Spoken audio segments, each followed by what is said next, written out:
Shalom à tous, soyez bénis au nom de Jésus-Christ. Tout d'abord, je voudrais rendre grâce à Dieu pour l'immensité de son amour et pour la grâce qu'il m'accorde d'être son esclave. Je prie que ce message transforme le cœur et change la vie de toutes les femmes qui écouteront ce message et qu'elles soient libérées de toute servitude au nom de Jésus-Christ.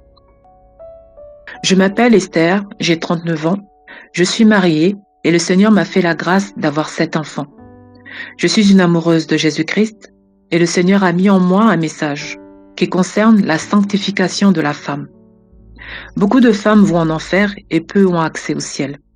Vous me direz qu'on parle tout le temps de l'enfer, mais c'est une réalité, car beaucoup de personnes le négligent et ne prêtent pas attention à leur manière de vivre.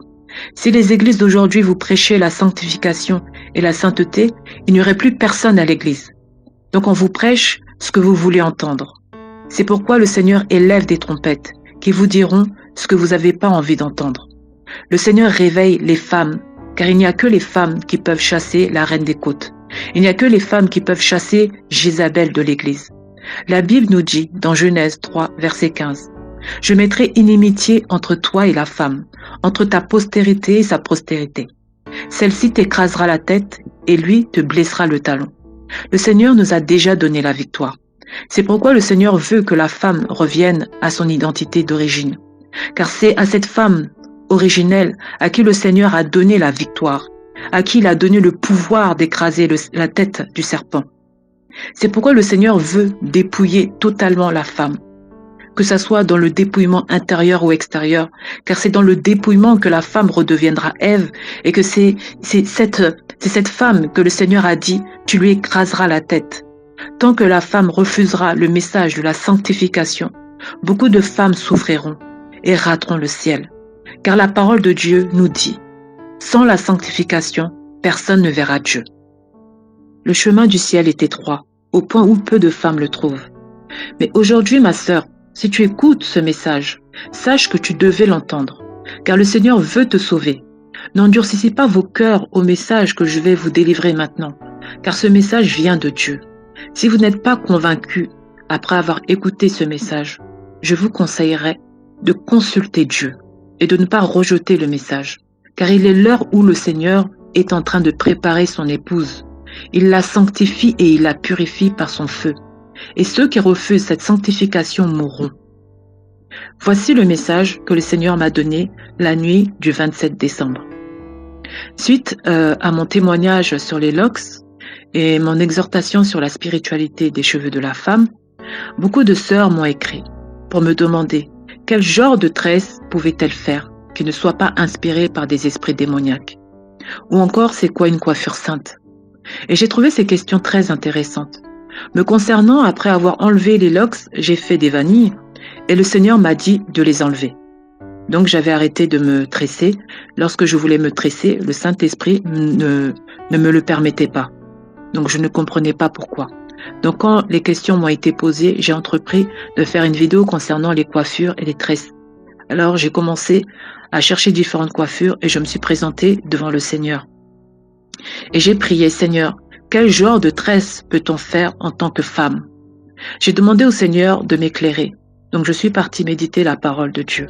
Et le Seigneur m'a conduit dans le livre de Pierre, 1 Pierre 3, verset 3, que nous connaissons tous, qui dit « Ayons non cette parure extérieure qui consiste dans les cheveux tressés, les ornements d'or ou les habits qu'on revêt. » Alors je me suis arrêtée de lire et je suis repartie dans la prière. Et voici ce que le Seigneur m'a répondu.